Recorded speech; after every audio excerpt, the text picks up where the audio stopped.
teman-teman, ketemu lagi dengan Raffi Cingbu di sini. Kali ini kita bakalan bahas sebuah film yang seru banget dengan alur cerita yang menarik. Film ini berjudul Huayi.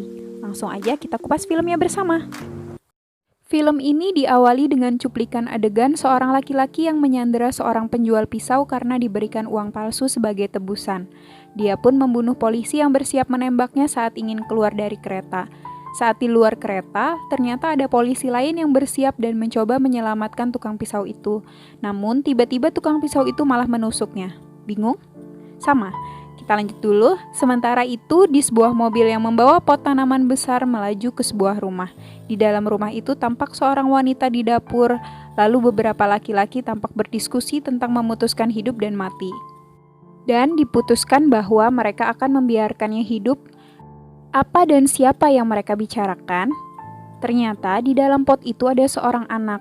Nah, anak itu ternyata diculik dan adegan di kereta itu adalah saat mereka ingin meminta tebusan. Tapi gagal karena polisi mencoba mengelabui mereka dengan uang palsu. Nah, si penculik dan tukang pisau itu ternyata mereka satu tim penculik. Mendengar mereka membawa seorang anak, perempuan yang di dapur lalu pergi melihat anak itu. Terlihat kedua kakinya dirantai, dan waktu menunjukkan tahun 1998. Setelah semua kejadian itu, media massa pun ramai memberitakan penculikan itu sebagai penculikan hantu, karena para penculik yang gagal mendapatkan tebusan tiba-tiba hilang dan lenyap. Scene kemudian berpindah ke sebuah rumah yang pemiliknya sedang sibuk dipijat oleh seorang tunanetra. Sedangkan di depan rumah, sekelompok orang sedang mencoba masuk dan membajak CCTV rumah tersebut agar tidak ketahuan. Tukang pijat itu lalu mengatakan bahwa ada orang yang sedang mencoba masuk. Namun pemilik rumah tidak percaya karena tidak ada siapapun di CCTV. Tukang pijat itu terus memperingatkannya. Lalu tiba-tiba seseorang membuka pintu dan menendang pemilik rumah. Rupanya mereka ingin merampok dan memaksa pemilik rumah itu membuka brangasnya. Pemilik rumah itu pun berkata akan membuka brankas itu dengan sidik jarinya. Namun ternyata dia justru menyalakan alarm dan memanggil bantuan. Lalu dia mencoba melawan dengan mengambil batang besi yang memiliki setrum dan mengancam perampok itu agar segera pergi. Bukannya takut, salah satu dari perampok itu justru membuka topengnya dan memberi perintah pada yang lain untuk membunuhnya. Mereka pun menembak pemilik rumah sampai mati dan menyeret tubuhnya. Lalu salah seorang perampok mendekati tukang pijat yang tunanetra itu dan mengetes apakah dia benar-benar tidak bisa melihat. Dari belakang rekannya meneriakinya untuk segera membunuh tukang pijat itu yang merupakan saksi kunci. Namun setelah memastikan tukang pijat itu benar-benar tidak bisa melihat, dia pun melepaskannya. Padahal sebenarnya tukang pijat itu tidak sepenuhnya buta, dia masih bisa sedikit melihat dari jarak tertentu. Setelah berhasil mengambil uang, mereka pun segera pergi karena polisi sudah hampir tiba. Saat di persimpangan jalan, polisi bingung memilih jalan, namun mereka melihat seorang anak terjatuh di jalan sebelah kiri dan akhirnya memilih jalan itu. Setelah polisi lewat, anak itu memunguti buahnya yang terjatuh. Waktu menunjukkan bahwa saat itu adalah tahun 2012. Anak laki-laki itu kemudian menaiki bus dan saat turun dia melihat seorang perempuan yang sepedanya rusak. Lalu perempuan itu memanggilnya dan mereka pun pulang bersama. Di perjalanan, perempuan itu banyak bertanya, namun anak laki-laki itu hanya diam dan memberinya jeruk yang dibawanya. Perempuan itu menanyakan namanya, dan dengan ragu-ragu dia menjawab, Huayi. Anak laki-laki itu lalu lanjut pulang. Perempuan itu pun berterima kasih. Scene kemudian berpindah lagi ke para perampok yang sedang menghitung uang curian mereka. Sambil menghitung, mereka berdebat tentang rekan mereka tadi yang melepaskan saksi kunci dan membiarkannya hidup. Lalu anak laki-laki yang bernama Huayi tadi sudah sampai di rumahnya dan masuk. Ternyata dia tinggal satu rumah dengan para perampok itu. Mereka menyambutnya dan memberinya uang karena telah membantu mereka kabur saat dikejar polisi. Yang cukup aneh di sini adalah Huayi memanggil semua perampok itu ayah. Ingat di scene awal, para perampok memutuskan menyelamatkan seorang anak laki-laki yang mereka culik. Rupanya dialah Huayi yang sudah tumbuh besar. Baiklah, untuk mempermudah, kita sebut saja ayah-ayah ini sebagai ayah 1 yang melepaskan saksi kunci dan agak keras, ayah 2 yang baik hati dan kalem, ayah 3 yang perhatian banget, ayah 4 yang selalu tertawa ceria, dan ayah 5 yang cuek. Setelah menyapa ayah-ayahnya, Huayi pergi ke dapur. Dia lalu memberikan buah yang dibelinya ke perempuan yang saat dulu itu dirantai. Mereka tampak dekat. Huayi lalu diajak oleh para ayahnya untuk latihan menembak. Huayi tampak mahir dan dipuji oleh ayah-ayahnya. Selesai latihan, Huayi pergi ke ruangan ayah kedua dan memberikan surat. Lalu Huayi berjalan ke rak buku yang terletak di depan ayahnya. Ayah kedua Huayi sedang berbincang di telepon dengan seseorang. Mereka membahas tentang ayah ke-1 yang membiarkan saksi hidup, dan orang di telepon itu memintanya untuk segera membunuhnya agar tidak terjadi masalah. Orang yang berteleponan dengan ayah Huayi itu tampak sedang memoto sebuah tempat. Orang ini adalah polisi yang merupakan kaki tangan gangster ini. Mereka juga membahas tentang sebuah proyek penggusuran di wilayah proyek, di mana pemilik rumah yang akan digusur itu bernama Im Hyun Taek.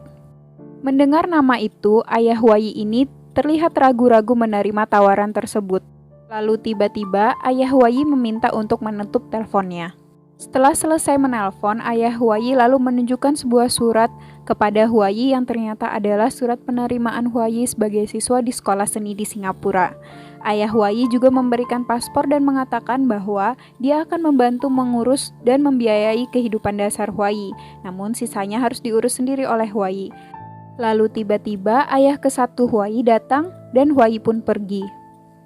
Huayi kemudian berpamitan kepada perempuan yang dulu dirantai itu, kita sebut saja dia sebagai Ibu Huayi. Huayi menggunakan seragam dan ingin pergi ke kota. Ibu Huayi lalu mengukur baju rajutannya di tubuh Huayi. Dia tampak sangat menyayangi Huayi. Kembali ke ruangan yang tadi, kedua ayah Huayi sedang membicarakan tentang sekolah Huayi. Nampaknya ayah ke-1 Huayi tidak setuju. Ayah Huayi yang kedua kemudian mengatakan bahwa Huayi berbeda dengan mereka. Di sini tampak ada perbedaan pendapat ya. Yang satu ingin Huayi hidup normal dan sekolah, yang satu ingin Huayi melanjutkan jejak mereka sebagai gangster. Di sisi lain, Huayi berjalan sambil mendengarkan musik. Di kota, Huayi melukis keadaan kota dan anak-anak sekolahan yang sedang berkumpul. Huayi tampak sangat mahir menggambar. Lalu tiba-tiba gadis yang semalam sepedanya rusak berjalan bersama teman-temannya. Huayi langsung mengikutinya. Rupanya Huayi menyukai gadis itu. Keasikan liatin cewek cantik, Huayi tidak sadar hampir tertabrak saat menyeberang. Gadis itu pun melihat ke arah Huayi. Mereka lalu pulang bersama. Di halte, gadis itu melihat hasil lukisan Huayi dan berbincang kecil tentang kamera dan foto. Gadis itu sangat ceria. Dia memfoto Huayi bahkan memberikan Huayi nomornya. Lalu gadis itu tiba-tiba melihat seorang pria yang berbuat tidak senonoh dengan dua wanita dan mengatakannya sebagai pria mesum sambil menunjuk ke arahnya. Ternyata laki-laki itu adalah ayah Huayi dan memanggil Huayi. Kejadian yang sungguh awkward. Karena ayah Huayi mabuk berat, akhirnya Huayi yang menyetir mobil ayahnya pulang. Ayah Huayi menggoda Huayi karena terpergok bersama seorang gadis. Tiba-tiba ada razia polisi. Huayi yang menggunakan seragam sekolah bingung dan takut. Saat polisi melihat Huayi yang berseragam sekolah, mereka pun disuruh minggir. Namun Huayi berhasil kabur. Mereka pun kejar-kejaran dengan polisi. Namun akhirnya Huayi berhasil mengelabui polisi hingga tercebur ke sawah. Lalu scene berpindah ke kantor polisi, di mana saksi tukang pijat itu diinterogasi. Saksi itu sama sekali tidak berkata apapun dan mengaku tidak melihat apapun. Lalu ada seorang polisi yang bernama Choi Sung Min. Kalau kalian ingat, dia polisi yang di awal film. Sung Min lalu menginterogasi saksi dan menyadari bahwa saksi tidak sepenuhnya buta. Dia pun mulai mengorek saksi agar bicara dan mengancam saksi tersebut. Hal itu berhasil dan saksi mulai menyampaikan sesuatu. Sayang, ternyata di antara polisi itu ada kaki tangan para gangster yang gercep memberikan kode bahaya. Tim gangster pun sekarang mulai bersiap mengeksekusi saksi tersebut. Mereka kali ini membawa Huayi untuk menembak saksi tersebut. Namun, saat akan menembak, Huayi rupanya ketakutan dan berhalusinasi melihat monster. Dia pun gagal. Ayah Huayi kesal dan mengarahkan senjata ke Huayi. Ternyata senjata itu kosong dan hanya dipakai untuk menguji keberanian Huayi. Saksi yang gagal dibunuh oleh Huayi kemudian masuk ke dalam taksi. Di dalam taksi, saksi itu mendengar suara pengemudi mobil dan langsung menyadari dirinya dalam bahaya. Benar saja, dia langsung dibunuh oleh ayah Huayi di hadapan Huayi. Huayi lalu diinterogasi ayahnya yang marah karena Huayi gagal menembak. Huayi lalu mengatakan yang sebenarnya, dia melihat monster dan tidak sanggup membunuh seperti ayah-ayahnya. Mendengar itu, ayah Huayi merasa tersinggung dan Huayi cepat-cepat meminta maaf.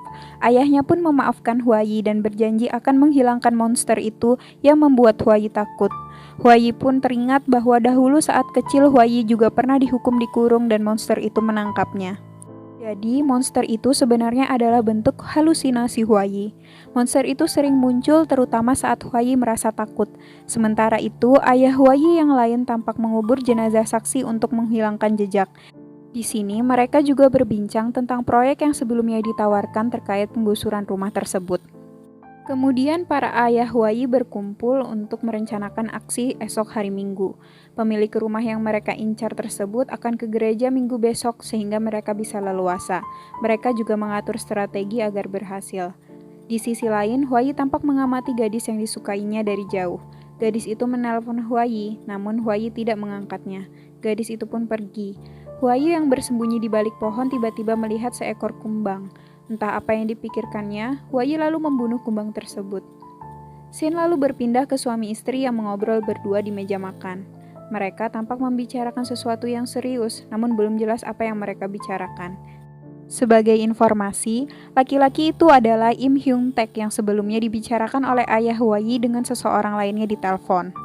Sementara itu, Huayi sedang berada di dalam mobil bersama ayah keempatnya yang mengarahkannya untuk membobol pintu rumah yang akan mereka tuju. Huayi pun diturunkan dari mobil dan diberi payung oleh ayahnya karena hujan. Lalu, Huayi mulai melakukan aksinya. Tiba-tiba, ada polisi yang bertugas lewat dan mencurigai Huayi. Dari jauh, ayah Huayi bersiap untuk menembak polisi tersebut, namun mereka masih menunggu. Huayi sedikit panik, namun akhirnya dia berhasil masuk dan polisi itu pun pergi. Di dalam, Huayi langsung menenangkan diri, lalu tiba-tiba dia mendengar suara seperti pintu ditutup. Huayi lalu melangkah masuk. Di dalam rumah dia melihat ada barang yang tergeletak, lalu dia memungutnya, namun tiba-tiba sebuah foto terjatuh dari barang itu. Di sisi lain, Huayi dan para ayahnya tidak tahu kalau sebenarnya istri pemilik rumah itu karena sedang sakit tidak ikut pergi ke gereja. Istri pemilik rumah yang kaget seseorang masuk ke dalam rumahnya, langsung bersembunyi dalam lemari dan meng-SMS suaminya. Suaminya yang menerima pesan tersebut langsung gercep menelpon istrinya. Namun hal itu membuat Huayi sadar dan mengetahui keberadaannya. Tiba-tiba ayah-ayahnya Huayi mulai masuk. Huayi tutup mulut dan tidak memberitahu tentang wanita itu. Lalu si suami yang tadi di SMS pulang dan masuk ke rumahnya. Dia pun langsung dipukul jatuh oleh ayah Huayi dan kaki palsunya terlepas. Mereka langsung menanyakan di mana istri si bapak itu. Namun dia terus mengelak dan berkata istrinya pulang kampung. Tiba-tiba istrinya menjerit dan berlari keluar rumah. Dia berhasil mencari bantuan dan pingsan. Salah satu laki-laki yang menolong ibu itu sempat melihat ayah Huayi. Dia lalu mengikuti dan menanyai ayah Huayi. Karena terdesak, dia pun akhirnya dibunuh. Di dalam rumah, Huayi kembali dipaksa membunuh, namun sempat meleset. Pada akhirnya, Huayi berhasil membunuh bapak itu dengan tembakan berkali-kali. Selanjutnya, polisi mulai datang dan olah TKP. Salah satu polisi yang merupakan kaki tangan para gangster, ingat ya yang saat itu berteleponan dan di ruang interogasi tukang pijat. Polisi tersebut ternyata memiliki tanggung jawab besar dalam penyelidikan kasus. Dia pun memojokkan polisi patroli yang mengatakan melihat anak berseragam sekolah. Namun, tiba-tiba penyidik lain datang dan mengatakan ada saksi lain yang melihat anak tersebut, yang tidak lain adalah istri pemilik rumah yang berhasil selamat. Tim gercep gangster yang sepertinya terdiri dari beberapa polisi itu mencoba mengalihkan fakta tentang Huayi, namun seseorang polisi lain tampaknya masih curiga. Lalu scene pun berpindah ke seorang pengusaha yang kita sebut saja dia Presdir, sedang berbicara dengan seorang laki-laki tentang suatu proyek yang bermasalah, dan dia meminta laki-laki berjas hitam itu untuk menyelesaikannya. Sedikit informasi, jadi Presdir ini adalah dalang pembobolan rumah Im Hyung Taek, karena dia ingin membangun proyek di atas tanah rumah Im Hyung Taek tersebut. Jadi, ternyata saat Im Hyung Taek dan istrinya lagi ngobrol serius itu, mereka lagi diteror untuk pindah rumah. Kenapa mereka tidak mau pergi? Alasannya akan dijelaskan nanti. Di TKP, polisi Sung Min yang interogasi saksi buta waktu itu tampak melihat-lihat TKP. Saat akan pulang, hari hujan, dan dia menemukan payung di dekatnya. Namun payung itu masih basah. Sehingga Sungmin mencurigai sesuatu. Dia pun melihat ganggang payung itu dan menemukan suatu informasi tertulis di situ. Di markas, para ayah Huai berkumpul untuk evaluasi. Mereka dimarahi karena masalah yang terjadi. Di sini juga terjadi perdebatan karena nampaknya para ayah Huai ini juga terbelah menjadi dua kubu, yaitu ada yang setuju Huai terlibat dan ada yang tidak. Sementara Huai tampak mengurung diri di kamarnya. Ibu Huai membujuknya untuk makan. Lalu tiba-tiba dia melihat foto yang ditemukan Huai di rumah itu. Ternyata foto itu adalah foto Huai kecil. Menurut Ibu Huai, foto itu sama persis seperti dirinya saat ini meskipun kini Huai sudah beranjak dewasa. Huai menyangkal bahwa itu bukan dirinya, namun ibunya meyakinkan Huai. Nah, apa yang sebenarnya terjadi? Siapakah sebenarnya pemilik rumah yang dibobol Huai? Kita lanjut dulu. Si polisi Sungmin mulai mencari tahu tentang payung yang ditemukannya. Namun payung itu ternyata dimiliki oleh sekitar 100 orang pelanggan. Sungmin yang tidak sabar kemudian mengambil semua nama pelanggan itu untuk penyidikan. Di rumah, Huai tiba-tiba hilang. Ayahnya pun menanyai ibu Huai dengan kasar dan menyusul Huai. Sedangkan Sungmin ternyata berhasil menemukan rumah Huai dan mengetuk pintunya. Lalu ayah kedua Huai pun membukakan pintu dan menanyakan maksud kedatangan Sungmin. Sementara itu, ternyata Huai sedang pergi ke TKP dan melihat darah korban. Tiba-tiba ayah Huai datang dan Huai langsung bersembunyi ke kamar atas. Huai mengamati ayahnya berjalan menjauh, lalu dia menyadari bahwa ternyata dirinya berada di sebuah kamar anak.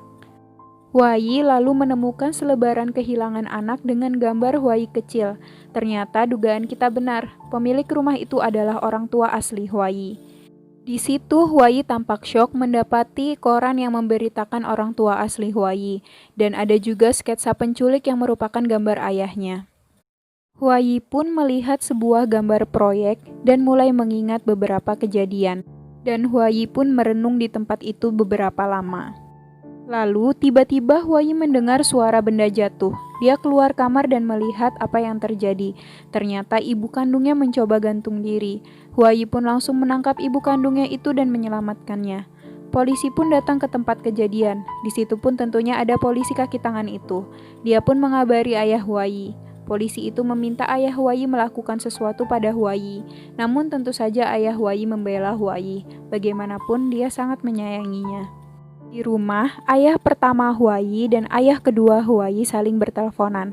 Mereka membicarakan tentang keberadaan Huai dan rencana mengirim Huai pergi. Dua kubu ini sedikit berdebat dan memutuskan untuk diskusi nanti. Telepon ditutup. Lalu tiba-tiba suara Huai terdengar. Dia bertanya tentang rencana dirinya dikirim pergi.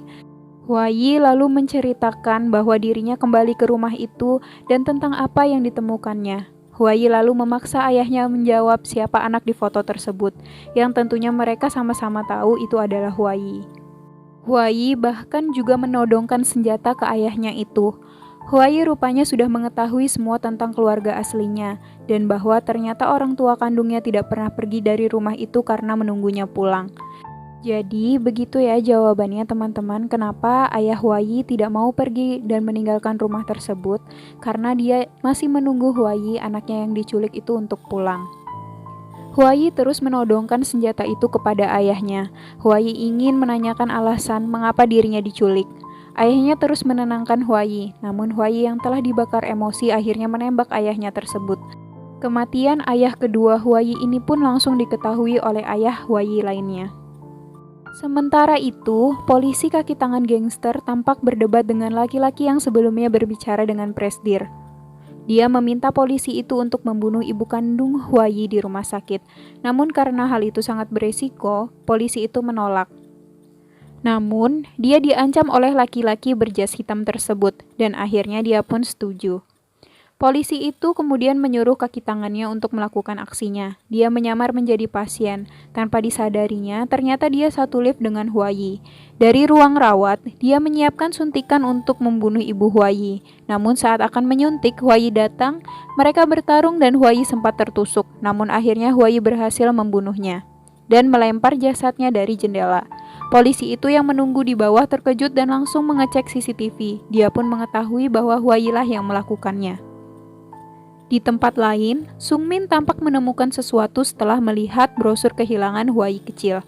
Kembali ke rumah sakit, Huayi menelpon gadis yang disukainya, dan gadis itu pun datang untuk mengurus keperluan perawatan ibu Huayi. Huayi lalu diminta masuk oleh gadis itu untuk melihat keadaan ibunya. Huayi memberanikan diri masuk dan menyentuh wajah ibu kandungnya itu, lalu menangis. Huayi juga memanggil-manggil ibunya dan menyelipkan sapu tangan yang ditemukannya di rumah saat itu. Scene berpindah ke ayah kelima Huayi yang pulang ke markas senjata mereka. Dia melihat lampu menyala. Ternyata Huayi sudah ada di situ dan menodongkan senjata kepadanya. Mereka lalu terlibat perkelahian dan Huayi terpojok. Ayah Huayi meminta penjelasan kenapa dia membunuh ayah keduanya. Di saat mereka bertarung, ayah-ayah Huayi yang lain datang. Huayi berhasil melumpuhkan ayah kelimanya dan kabur. Lalu terjadi kejar-kejaran dengan mobil. Di sini ada adegan mengharukan di mana ayah keempat Huayi menghalangi ayah kelima Huayi untuk menembaki mobil Huayi saat kejar-kejaran.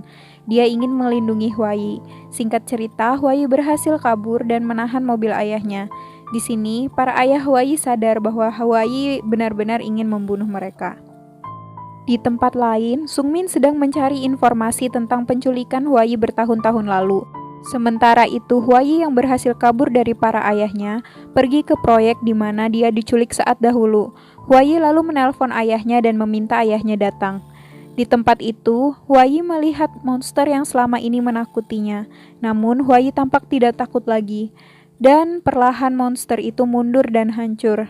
Sebenarnya, monster ini selalu muncul ketika Huayi akan berbuat buruk. Namun, saat ini dia telah hilang. Dan bisa kalian simpulkan sendiri ya. Sementara itu, Presdir memanggil laki-laki berbaju hitam dan memberikannya sebuah surat yang dia pikir dari para gangster atau ayahnya Huayi. Padahal, Huayi lah yang memberikan surat tersebut. Lalu, sesuai janjinya kepada Huayi, keempat ayah Huayi datang, dan mereka melihat ada banyak mobil terparkir di situ. Mereka pun lalu masuk, kecuali ayah keempat Huayi, karena dia kan sebenarnya nggak jago tarung, cuma ahli nyetir, jadi disuruh tunggu di luar. Ayah keempat Huayi ini, yang baik ini masih sempet-sempetnya untuk ngingetin ayah kelima buat nggak bunuh Huayi. Di dalam, para ayah Huayi ditodong dengan senjata oleh orang-orangnya si Presdir. Jadi, di sini Huayi memang berniat mengadu para ayahnya dan orang-orang dari si Presdir, karena dua kelompok inilah yang terlibat dalam kehancuran kehidupan keluarganya Huayi. Huayi ingin mereka saling menghancurkan.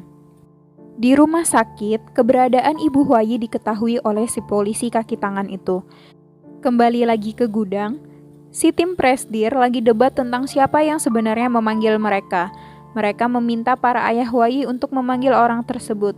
Tiba-tiba tangan si tim Presdir ditembak sampai putus. Huayi dari kejauhan membidik tim Presdir dan adu tembak dimulai.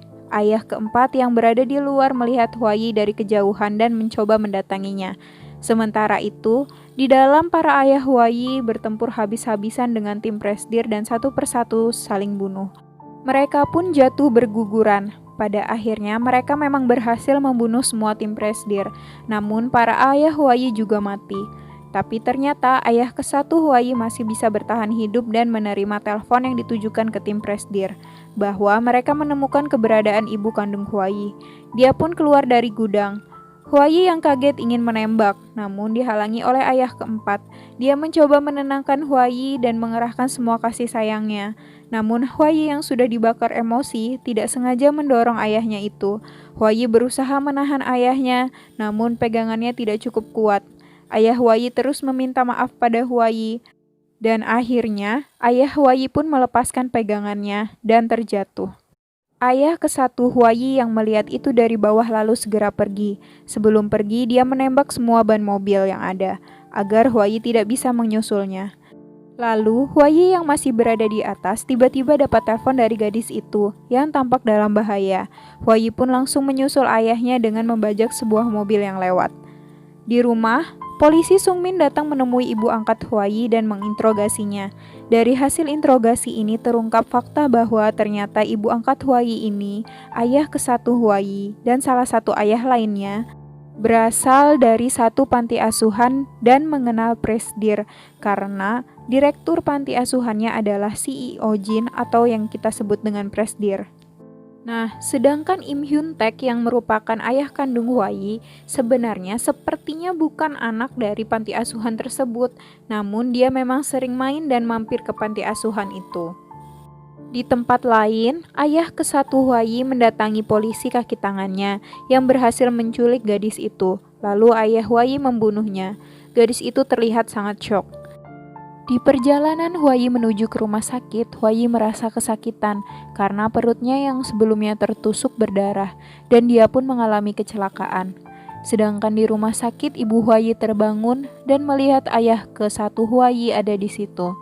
Ayah ke-1 Hwayi lalu menceritakan tentang Hwayi yang dibesarkannya, betapa Hwayi sangat pintar dalam banyak hal dan juga tampan. Ayah Hwayi ini juga menceritakan tentang halusinasi Hwayi. Namun anehnya, ternyata ayah ke-1 Hwayi ini dulu juga memiliki halusinasi yang sama. Itulah sebabnya dia sangat mencintai Hwayi karena dia melihat Hwayi seperti dirinya sendiri.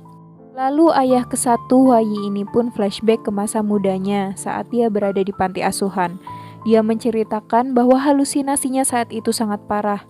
Lalu Im Hyun Taek yang sebenarnya bukan anak panti itu, tapi sering mampir dan membawa hadiah untuk anak panti, sangat baik dan sering membantunya berdoa untuk menghilangkan halusinasinya. Namun hal tersebut ternyata tidak berguna baginya. Ayah ke-1 Hwayi ini pun merasa muak terutama saat Im Hyun Taek mendekati gadis yang disukainya. Jadi, dia memperkosa gadis itu. Saat dia memperkosa itu, Im Hyun Taek datang ingin menyelamatkan gadis itu. Namun, ayah Hwayi ke-1 ini menyerang kakinya hingga diamputasi. Itulah kenapa waktu dibunuh, kita dapat melihat bahwa Im Hyun Taek menggunakan kaki palsu. Ayah ke-1 Hwayi ini pun lalu masuk penjara. Namun anehnya, monster yang selalu menjadi halusinasinya itu hilang, sehingga dia menyadari bahwa perbuatan buruk bisa menghancurkan monster itu. Dan siapakah gadis yang diperkosa itu? Gadis yang dulu disukai oleh Im Hyun Taek. Dialah ibu angkat Hwayi, perempuan yang selama ini tinggal bersama mereka. Shin lalu berpindah kembali kepada Hwayi yang habis kecelakaan. Dia berlari sekuat tenaga untuk menyelamatkan ibu kandungnya. Namun saat dia sampai, ibunya sudah dibunuh. Hwayi menangis jadi-jadinya. Di rumah, ibu angkat Hwayi yang selesai diinterogasi oleh Sung Min merasa Hwayi terancam ditangkap polisi. Akhirnya dia membunuh polisi itu dengan batu. Setelah membunuh ibu kandung Hwayi, ayah ke-1 Hwayi pulang dan meminta ibu angkat Hwayi untuk memasak. Namun dia menolak. Terjadi pertengkaran di sini. Ayah ke-1 Hwayi ini lalu mengancam ibu angkat Hwayi dan menyiksanya. Lalu tiba-tiba Hwayi datang dan menembak. Dia meminta ayahnya itu berhenti dan menanyakan kenapa alasannya dia melakukan semua itu pada Hwayi. Lalu mereka berbicara tentang monster itu yang menghilang setelah Hwayi membunuh. Lalu tiba-tiba polisi Sung Min yang ternyata belum mati datang dan mengancam menembak. Terjadi todong-menodong di sini. Dan akhirnya polisi itu dibunuh oleh ayah Hwayi. Setelah semua itu, ayah Hwayi lalu memaksa Hwayi untuk membunuh ibu angkatnya. Hal ini sama persis terjadi seperti saat Hwayi dipaksa untuk membunuh ayah kandungnya sendiri. Namun pada akhirnya Hwayi memutuskan untuk membunuh ayah kesatunya tersebut. Hwayi pun menangis menatap ayahnya itu. Begitu pula dengan ayah ke-1 Hwayi itu. Waktu demi waktu pun berlalu. Gadis yang disukai oleh Hwayi itu ternyata selamat dan kembali bersekolah. Lalu tiba-tiba dia mendapatkan hadiah lukisan dan kamera yang tentunya dari Hwayi. Namun sayang Hwayi tidak menampakkan dirinya. Shin pun lalu berpindah ke peresmian gedung yang dibangun oleh Presdir CEO Jin. Gedung itu akhirnya selesai dibangun. Namun setelah acara gunting-gunting dilakukan, tiba-tiba Presdir mati tertembak di kepala. Ya, itulah Hwayi yang berhasil membalaskan dendamnya. Selesai.